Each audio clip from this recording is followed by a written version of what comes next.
नमस्कार, स्वागत है आपका। आप देख रहे हैं सिंहासन वीकेंड स्पेशल। मैं हूं आपके साथ विवेक शांडिल्य। दिल्ली के जंतर मंतर और छात्रों के संसद घेराव के दौरान जमकर हिंसा के बाद भी एक बात साफ नजर आ रही थी कि छात्रों के आंदोलन को लेकर सरकार दबाव में है।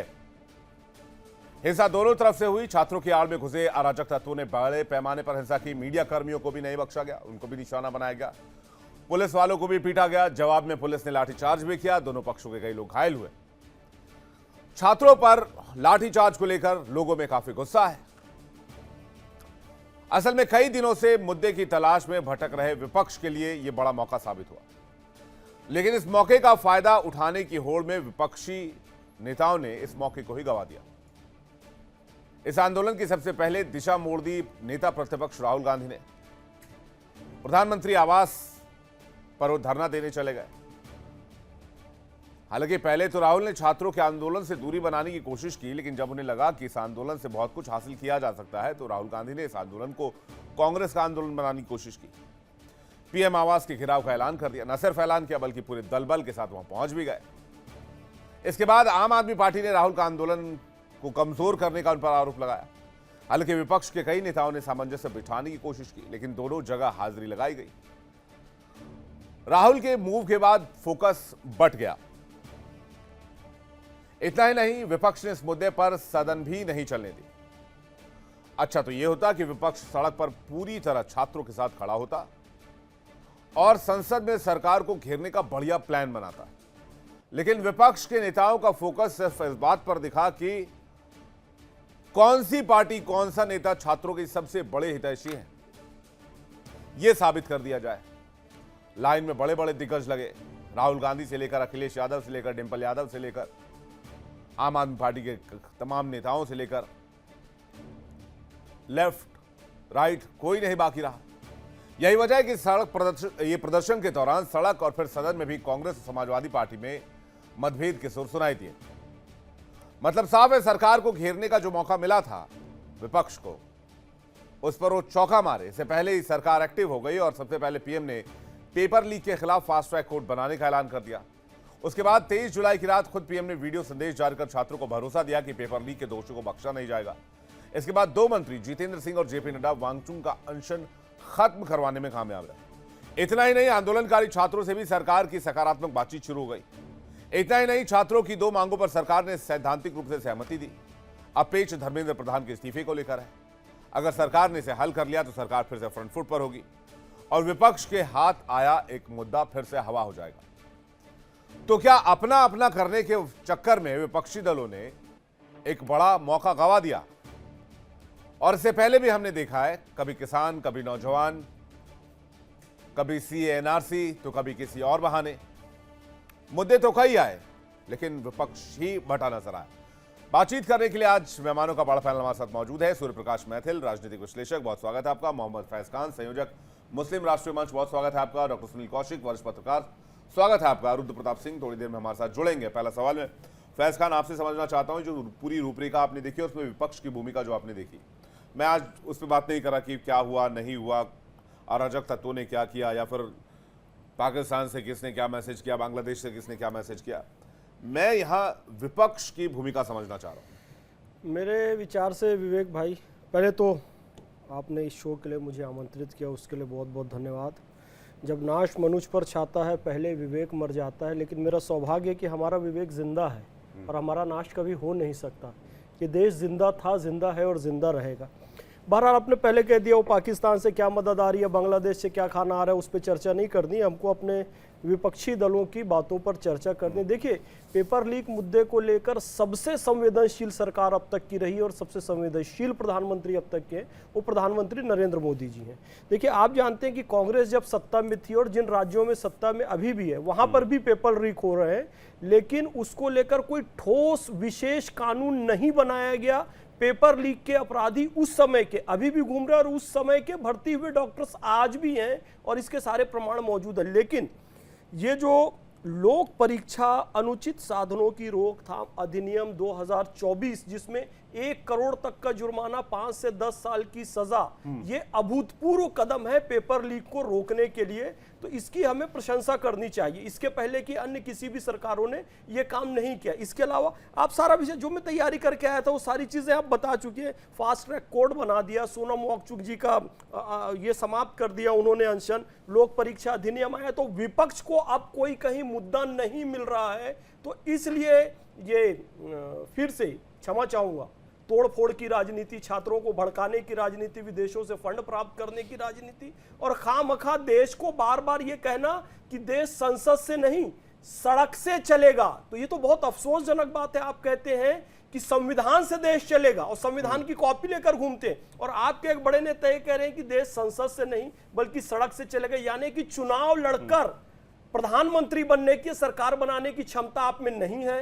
तो देश के छात्रों को आप भड़का रहे हैं, लोगों को आप भड़का रहे हैं, और देश में अराजकता, पत्रकारों को आप पीट रहे हैं, मेन स्ट्रीम मीडिया के पत्रकारों को पीट रहे हैं, आम जनता की आप गाड़ियों को जला रहे हैं। पुलिस वाले, रैपिड एक्शन फोर्स, अभी उनको राइट नहीं दिया गया, वो गोली चलाएं, बेचारे बंदूक पकड़े हुए मार खा रहे हैं। तो आप विपक्ष देश को किस दिशा में ले जाना चाहता है, इस बात को सोचना चाहिए। चुनाव लड़िए, संवैधानिक प्रक्रिया के तहत। नेपाल बांग्लादेश बनाने की कोशिश हुई। हाँ, नेपाल बांग्लादेश बनाने की हाँ, उन्होंने कहा ना, उन्होंने कहा कि नेपाल बांग्लादेश मॉडल हम लेकर आएंगे। नेपाल में क्या किया साहब, आपने संसद भवन जलाया। बांग्लादेश में आपने क्या किया, शेख हसीना के अंतः वस्त्रों की सार्वजनिक प्रदर्शनी लगाई गई, और वहां पर जो कांग्रेस की नेत्री है रेणुका जी, वो कह रही हैं कि मैं इनका समर्थन करती हूं। बांग्लादेश में तो पीएम के आवास में घुस गए थे, आगजनी कर दी थी, सामान लूट लिया था। तो आप, मैं सामान के एक्सट्रीम लेवल बता रहा हूं, इस अंदर तक घुस गए थे पीएम आवास में कि शेख हसीना के अंतः वस्त्रों तक की प्रदर्शनी लगा दी, इस तरह अंदर घुस गए। तो आप कह रहे हैं जब बांग्लादेश और नेपाल मॉडल चाहिए तो आप वो करने आए थे। भाई संसद पे तो अफजल गुरु ने हमला किया था, तो संसद पे हमला करने वालों को हम क्या कहें, अफजल गुरु द्वितीय कहें क्या? तो जो अफजल गुरु का हाल हुआ था वो हाल इनका भी होगा। फिर कह रहा हूं, ये छात्र नहीं है, ये असामाजिक तत्व हैं, ये एंटी नेशनल एलिमेंट है, ये टुकड़े गैंग है। मैं नाम लेके कह रहा हूं, अरुंधति राय और उमर खालिद का स्टेटमेंट ऑन एयर है। आज भी आप देखें, कश्मीर भारत का भी नंग नहीं है, Kashmir has never been integral part of India. आप यासीन मलिक के साथ उनकी फोटो है। ये लोग इस आंदोलन से जुड़े हुए, ये टुकड़े गैंग है, इनका नीट परीक्षा से कोई लेना देना नहीं। यदि होता तो नीट और दूसरे पेपर लीक को लेकर नरेंद्र मोदी जी ने जो ठोस कदम उठाया है, आप उसकी तारीफ करते, ना कि विरोध करते। तो आप अपनी राजनीतिक कुंठा को पूरा करने के लिए, अपनी सत्ता तक पहुंचने की इच्छा को पूरा करने के लिए आप इस देश के युवाओं का इस्तेमाल कर रहे हैं, जो कि गलत है, और बहुत जल्दी इस बात को लोग समझ भी जाएंगे। सूर्यमती, धन्यवाद विवेक जी, पहले तो आपको और पूरे देश को भारत माता की जय, वंदे मातरम, और धन्यवाद इस प्रकार की चर्चा के लिए। और अच्छा लग रहा है कि इस प्रकार से अपनी बात रखी जा सकेगी। देखिए विवेक जी, ज़्यादातर बातें तो फैज भाई ने भी बता दी, आपने भी अपनी रिपोर्ट में बहुत सारी चीज़ें बताई, लेकिन एक पार्ट ऐसा है जो अनछुआ रह गया है। अब देखिए कि आखिर ऐसा क्या है, किस प्रकार की क्रोनोलॉजी है, किस प्रकार का मोड ऑफ ऑपरेंडी है कि जब भी संसद का सत्र शुरू होता है, कोई ना कोई इस प्रकार का शिंगूफा विपक्ष तैयार करता है और छोड़ता है। और इस बार के तो संसद के सत्र में बहुत सारे महत्वपूर्ण बिल थे, चाहे वो आपका डिलिमिटेशन बिल हो जाए और चाहे वो आपका FCRA हो जाए। और मैं तो ये मानता हूं कि ये जो नीट पेपर लीक का मामला था, ये मामला मेरे हिसाब से, जब नीट पेपर की जो लीक परीक्षा थी वो रद्द हो गई, रद्द होने के बाद दोबारा से परीक्षा कंडक्ट हुई और सफलतापूर्वक वो परीक्षा कंडक्ट हुई। इंडियन एयरफोर्स एंड आर्मी की उसमें निगरानी के अंदर वो परीक्षा कराई गई बहुत ईमानदारी से। और पहले तो 50, 60, 70, 80, 100, इस बार तो कितने ज्यादा रैंक हासिल किए बच्चों ने, और किस मकसद क्या था, सफलता, मैं उसी पे आ रहा हूं।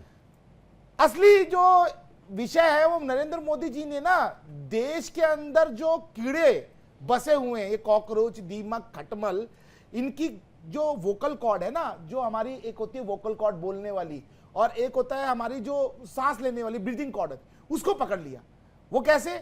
FCRA के माध्यम से जो बाहर से पैसा हिंदुस्तान में आता है अनारकी फैलाने के लिए, इस प्रकार के देशद्रोही जो भारत की जमीन पर खड़े होकर कहें कि इस देश के अंदर कश्मीर भारत का हिस्सा नहीं है। FCRA मतलब फॉरेन कंट्रीब्यूशन रेगुलेशन एक्ट की बात कर रहा हूं। एग्जैक्टली, मैं उसी की बात कर रहा हूं।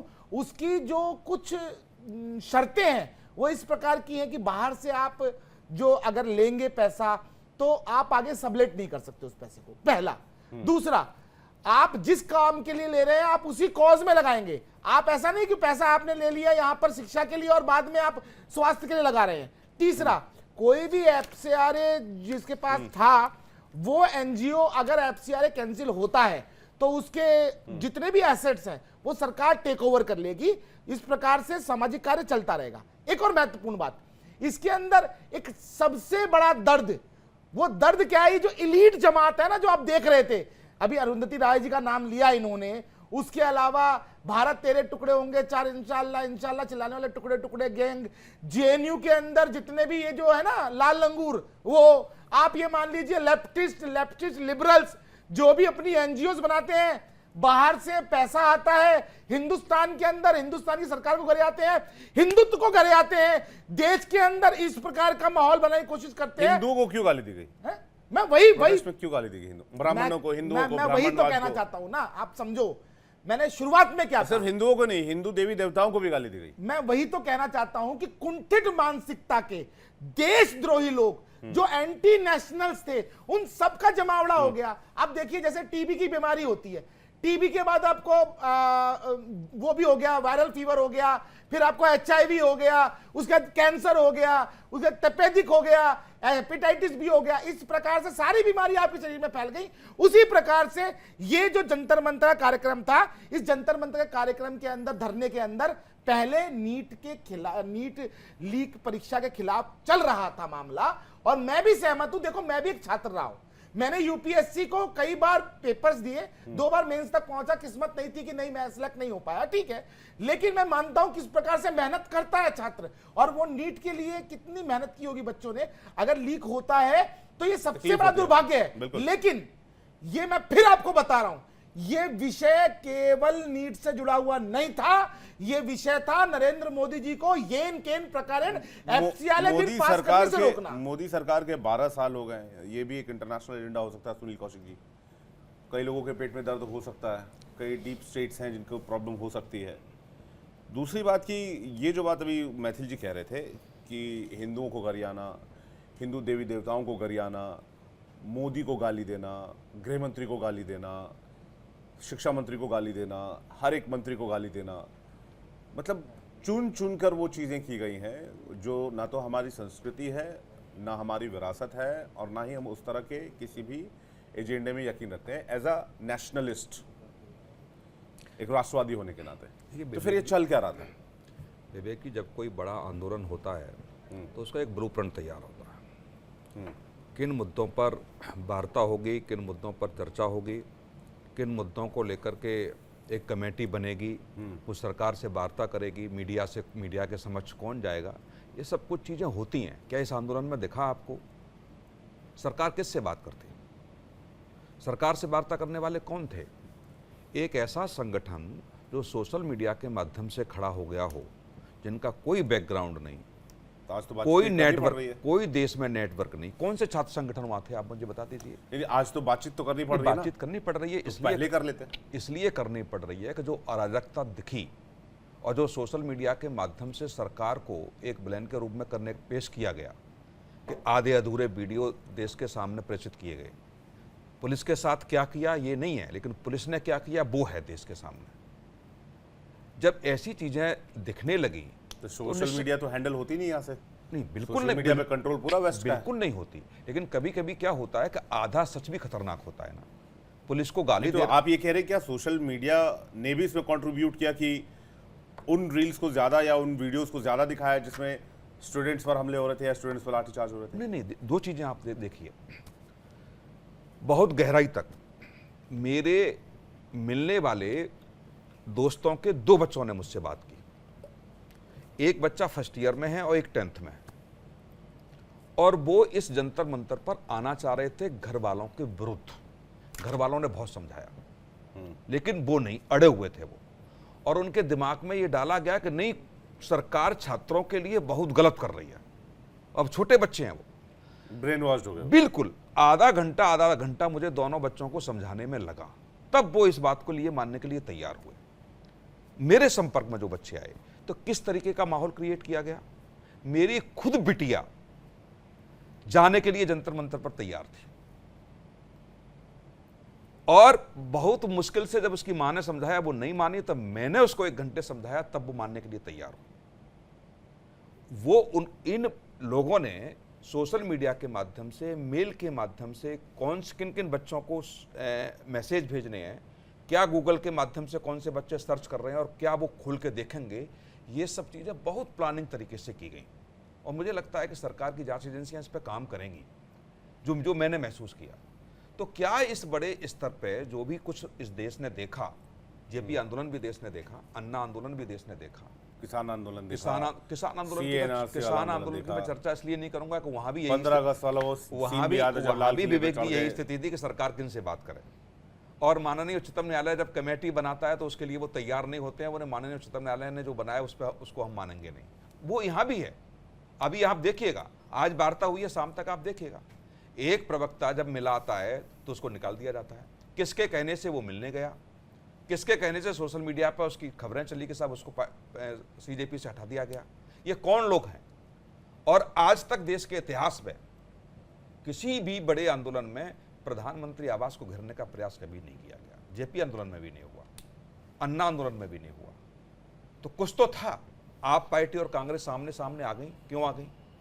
जो अभी कहा हमारे साथी ने कि, और आपकी रिपोर्ट में भी आया और आपने भी ये कहा कि पार्टियां श्रेय लेना चाहती थी कि हम छात्रों के साथ खड़े हुए हैं, और इस तरीके का माहौल बनाने का प्रयास किया। राहुल गांधी गए, केवल आप पार्टी के कुछ नेता गए, और मेरे पास इस बात की सूचना है कि सांसदों को भी लगाया गया कि आप इस रोड पे होंगे, आप उस रोड पे होंगे, आप उस रोड पे होंगे।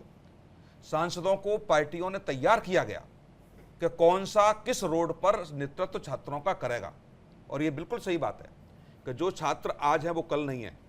आप यदि वहां देखेंगे कुछ चेहरे हैं जहां लग रहा है कि कुछ लोग जैसे एंटरटेनमेंट टाइप से भी देख रहे हैं कि चलो घुमाते हैं, थोड़ा दिखाते हैं क्या माहौल है, थोड़ा रात में चले जाए, पूरा रील। विवेक जी आप देखिए ना, रील का पूरा असर, जैसे रील बनाई जाती है ना, प्रधानमंत्री को गाली देते हुए, देश के संविधान को गाली देते हुए, सरकार आर्मी को गाली देते हुए, ये क्या भारत माता को गाली देते हुए। अभिव्यक्ति की आजादी इतनी तो नहीं है। ये अभिव्यक्ति की आजादी, ये अभिव्यक्ति की आजादी नहीं हो सकती। लेकिन उन्हीं वीडियो को काट करके आप देखो, व्यूज की व्यवस्था देखेंगे, उन पर कमेंट आप देखिए, वही समर्थक लोग विपक्ष की मैं तो ये मानता हूं कि सोशल मीडिया की भूमिका की भी जांच होनी चाहिए। बिल्कुल होनी चाहिए, बिल्कुल। क्या ये जो एल्गोरिदम है वो उसी एंगल से ज्यादा काम कर रहा था कि मैंने अपने सोशल मीडिया पर, अगर मैंने शॉर्ट वीडियोस में 2 घंटा 2.5 घंटा बिताया दिन का, तो मैंने वो वीडियोस कम देखे जिसमें कि पुलिस वालों पर हमले हो रहे हैं। मुझे सिर्फ वही वीडियोस नजर आए जिसमें छात्रों के ऊपर या तो लाठीचार्ज हुआ या फिर उनको रोकने की कोशिश हुई, वो वाला एंगल ज्यादा दिखा। लेकिन अफसोस की बात यह है कि देश की राजधानी दिल्ली में इतना बड़ा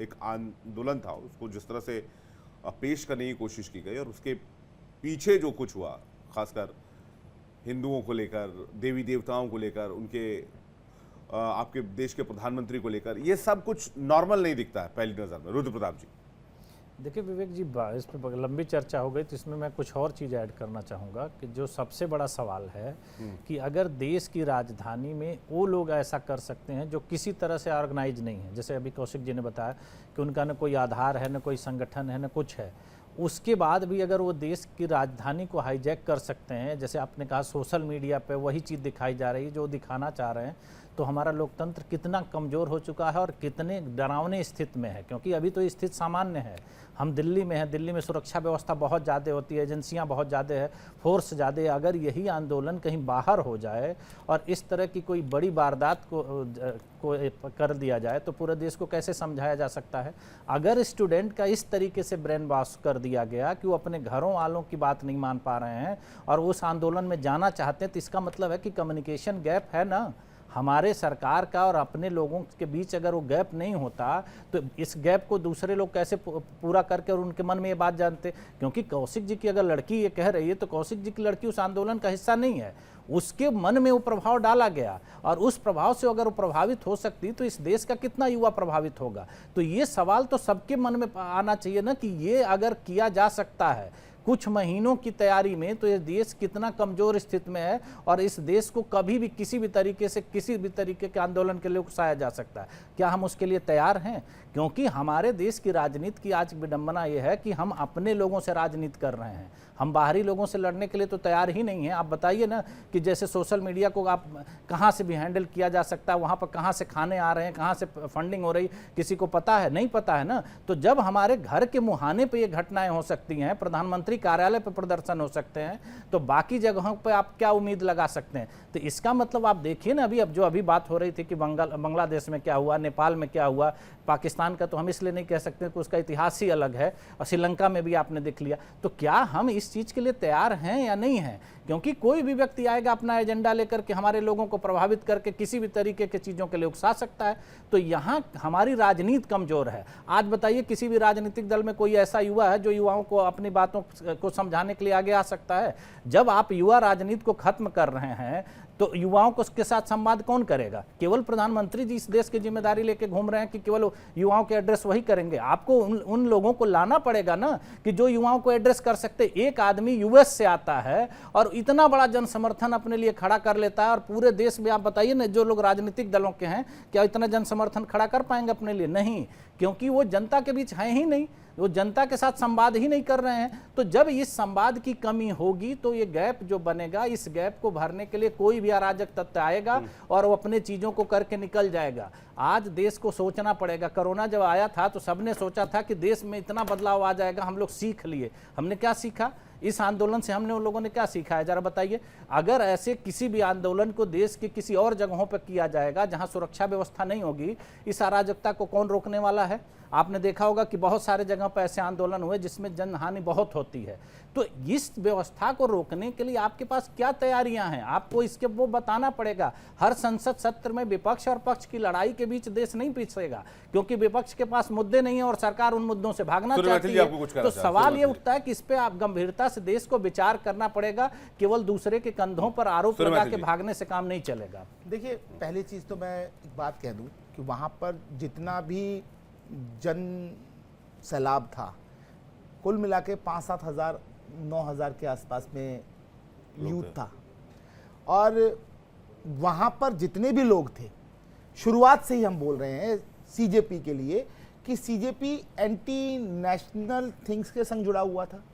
22 मिलियन इसके पेज पे फॉलोअर्स हमने और आपने सबने देखे, और जब उसकी आरएनडी हुई तो उस आरएनडी के अंदर क्या निकला कि 20 मिलियन तो विदेशों से ही जुड़े हुए हैं भैया।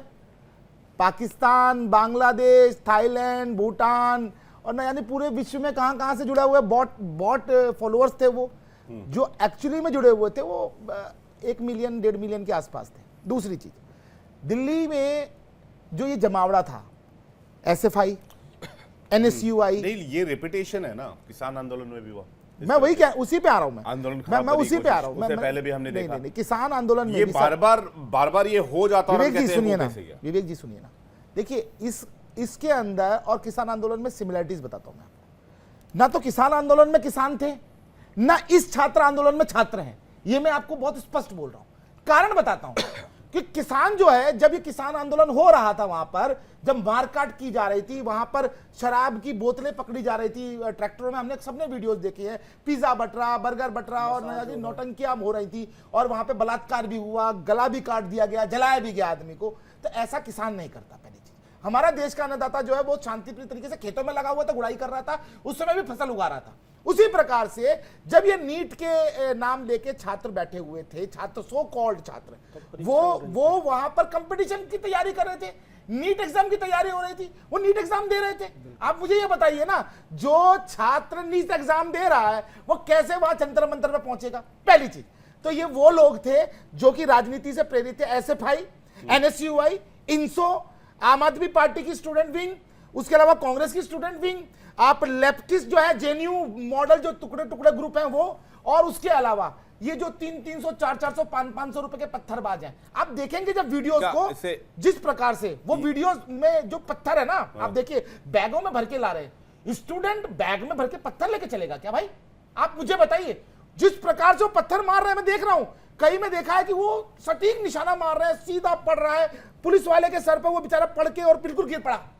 इस प्रकार से पत्थरबाजी हमने कश्मीर में देखी, इसी प्रकार की पत्थरबाजी हमने मौजपुर के दंगों में देखी, इसी प्रकार की पत्थरबाजी हमने शाहीन बाग में देखी जी। और वही पत्थरबाजी जो है वो अब यहां पर हमने देखी, किस प्रकार से मतलब लाठियां बांधी पत्थरबाज गई। पहुंचाया गया। जी। बिल्कुल फैज खान जी। बिल्कुल, ये तो पत्थरबाजी पुरानी एक परंपरा है और कश्मीर में भी ये देखी गई है। बिल्कुल इन्होंने सही कहा। मैं स्पष्ट इस बात को कहना चाहूँगा विवेक भाई, इस देश के युवाओं को कि आप दिग्भ्रमित मत होइए। नीट का विषय, परीक्षा का विषय बिल्कुल अलग है, जिसमें मोदी जी बहुत सकारात्मक कार्रवाई कर रहे हैं।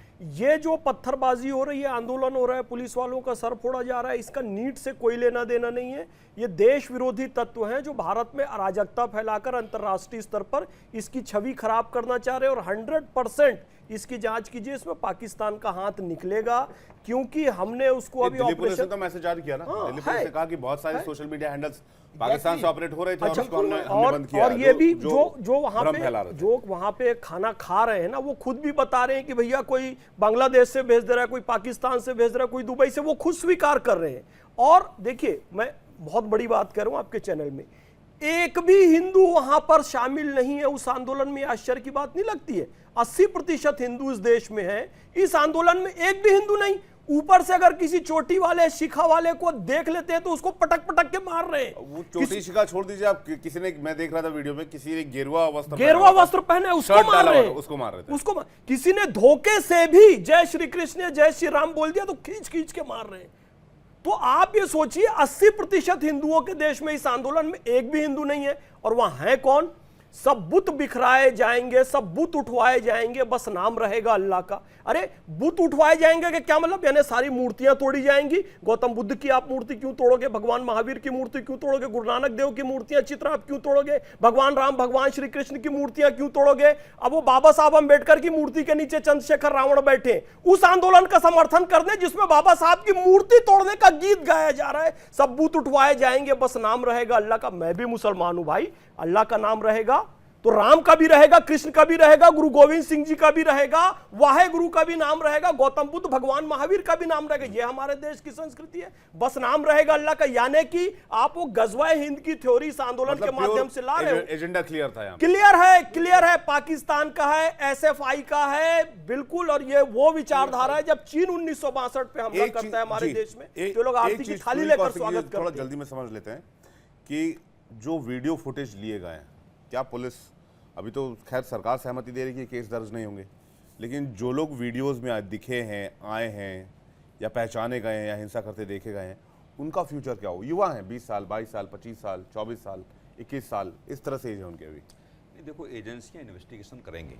जो छात्र हैं उन पे एफआईआर नहीं होगी, लेकिन जो छात्र के बेस पर जो वहाँ दंगाई पहुंचे हैं उनका क्या होगा? मतलब जो वहाँ छात्र सिद्ध हैं, करना जैसे पड़ा। कॉलेज यूनिवर्सिटी से नहीं, कॉलेज जुड़े हुए यूनिवर्सिटी से पढ़े हुए लगे बच्चे नहीं एफआईआर होगी। लेकिन ये दावे के साथ जो हमारे साथी कह रहे हैं मोहम्मद फैज खान साहब, मैं इनकी बात से 100% सहमत हूँ। वो छात्र हैं भी नहीं, और पीछे जो जांचें निकल के आएंगी आप देखिएगा, बड़ा एक्सपोज होगा वो राजनीतिक दल जो आज इनके साथ खड़े हुए हैं। कोई भी छात्र हमारे देश का ऐसा हो ही नहीं सकता कि वो वहां खड़े होकर के प्रधानमंत्री को गाली दे, देश के संविधान को गाली दे, आर्मी को, और इंडियन आर्मी वाली दे, किसी को भी गाली दे। नहीं हो सकता छात्र हमारे यहाँ का। वो वही लोग हैं, अराजक तत्व हैं, जो पार्टी के कार्यकर्ता और पार्टी के नेताओं के निर्देश पर वहां माहौल खराब करने के लिए पहुंचे हैं। वो तमाम पार्टी के कार्यकर्ता हो सकते हैं। तमाम जिलों से, तमाम मंडलों से ये खबरें आ रही हैं कि वहां से कार्यकर्ता गए हैं और क्रमबद्ध तरीके से वहां पहुंच रहे हैं। 50 आज जाएंगे, 50 कल जाएंगे, 50 परसों जाएंगे, इस तरीके की ड्यूटियां लगी हुई हैं। तो ये सब चीजें जांच में निकल के आएंगी, लेकिन सरकार संवेदनशील है, ये मैं कह सकता हूं। किसी छात्र का अहित नहीं होगा, लेकिन छात्र के भेष में जो अराजक तत्व पहुंचे हैं उनको भी सरकार नहीं बख्शेगी। विवेक जी, ये बिल्कुल स्पष्ट हो जाएगा। तो मतलब जो करियर बनाने आया था उनका करियर और उनका फ्यूचर भी यहाँ पर इन लोगों के चक्कर में आने की वजह से प्रॉब्लम में है। ये एक बहुत टेंशन वाली बात है। खैर, मेरे पास समय सीमित था। आप मेहमानों का बहुत शुक्रिया करना चाहेंगे, आप हमारे साथ जुड़े, अपने कीमती वक्त दिया, बहुत बहुत धन्यवाद। हमारे साथ जुड़ने के लिए सिंहासन वीकेंड स्पेशल में फिलहाल लेते हैं वक्त ब्रेक का है, फॉरन होगा।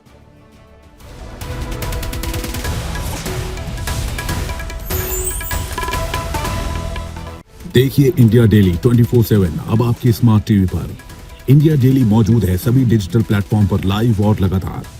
इंडिया डेली 24/7, हर दिन राष्ट्र को समर्पित।